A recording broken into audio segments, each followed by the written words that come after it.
ولا تقاتلوهم عند المسجد الحرام حتى يقاتلوكم فيه، فإن قاتلوكم فاقتلوهم.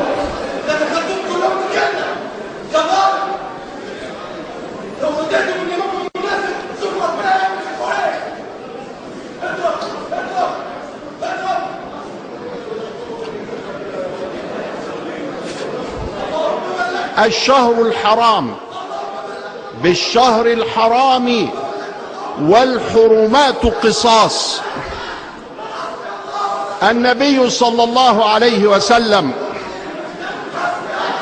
أمرنا أن نستمع إلى كتاب الله وإلى سنة رسول الله، ونبهنا لأصحاب الفتن ما ظهر منها وما بطن، فقال: سيأتي أقوام أحداث الأسنان سفهاء الأحلام يقولون من كلام خير البرية لا يجاوز إيمانهم تراقيهم، طوبى لمن قتلهم وقتلوه، من قتلهم كان أولى بالله منهم.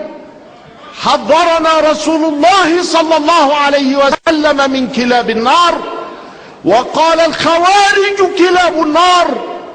حذرنا رسول الله صلى الله عليه وسلم من سفهاء الأحلام، حذرنا من المفسدين في الأرض الذين يتكلمون بكلام رسول الله، ورسول الله صلى الله عليه وسلم منهم براء.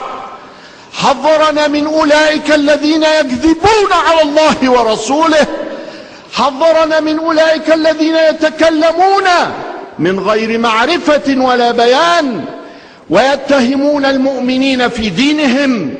حذرنا رسول الله من هذا وقال: سيخرج من طأطأ هذا أقوام يمرقون من الدين مرق السهم من الرمية،